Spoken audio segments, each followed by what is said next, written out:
નમસ્કાર ભાઈઓ અને તેમની બહેનો, આજના વ્લોગમાં એક બહુ મોટો કાંડ થવાનો છે કે આજે છે મારી મેથ્સની એક્ઝામ. મને ખબર જ નહોતી સવાર સુધી. સવારે કોલ કરીને પૂછ્યું છે મેં કે ભાઈ આજે કયું પેપર છે. એમણે કીધું મેથ્સ. એમ તો મને ખબર જ હતી કે ભાઈ મને ખબર હોત ને કે મેથ્સનું પેપર છે તો પણ હું કંઈ ભણવાનું છું નહીં, કારણ કે ઓબ્વિયસલી કંઈ આવડતું તો છે નહીં. પણ આજે મારો એક પ્લાન છે કે જેટીયુનો કંઈક નિયમ છે કે 1 કલાક લગીને પેપર લઈને બેસવું પડે, ભલે લખાય કે ન લખાય. તો આપણે 1 કલાક લગીને ફૂલ ટાઈમ પાસ કરશું ક્લાસમાં બેસીને. જેમ 1 કલાકનું બેલ વાગે એમ આપણે ઊભા થઈને નીકળી જાવ. જો ભાઈ, કોઈને ખબર તો છે નહીં કે બધા પાસ થઈ જશે, બરાબર? તો એ છેલ્લે લગીને લડી લેવું છે, બરાબર? તો લડતા રહીએ, બરોબર? એવું અહીંયા છે ને, મારો દોસ્તાને રેલવે સ્ટેશન મૂકવા આવ્યો હતો અને મેં અહીંયા એક વસ્તુ જોઈ છે, તમને પણ દેખાડવા માંગુ છું. તો અહીંયા રેલવે સ્ટેશન હતું અને અહીંયા તમે જોઈ શકો છો.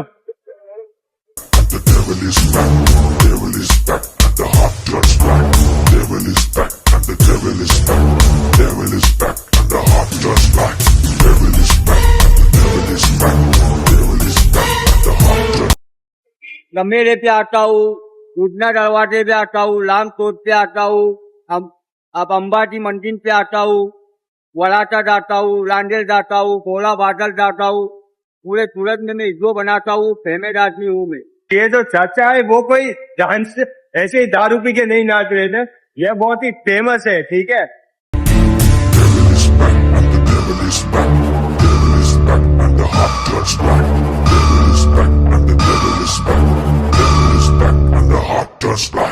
તો પ્રભુ આજે છે ને આપણા ઇસ્કોન ગ્રાસમાં તુલસી આરતી આ પ્રભુ ગાવાના છે, બરોબર? Best of luck. કહેવાથી પણ કાંઈ થવાનું છે નહીં, બરોબર? તો ભાઈ વાત એમાં એ છે કે અમે મંદિર આવ્યા હતા એન્ડ ગાડી હવે મળતી નથી અમને.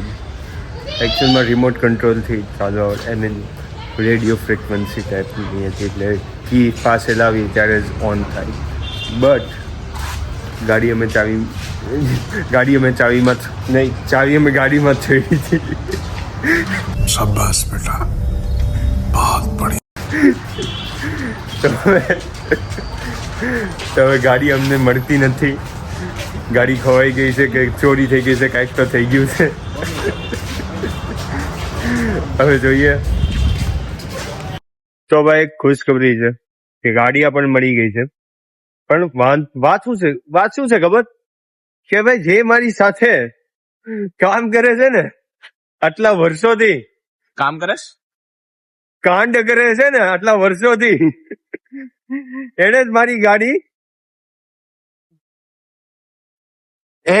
ગાડી આવી રીતે આમ હંટાડીને રાખી હતી. આટલા તો ગાડીનું ટાયર હું કામ ચડાવશો મારી ઉપર?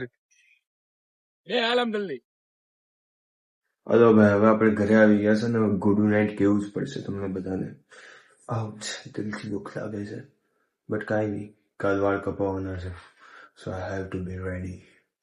And the second thing is કે હરે કૃષ્ણ.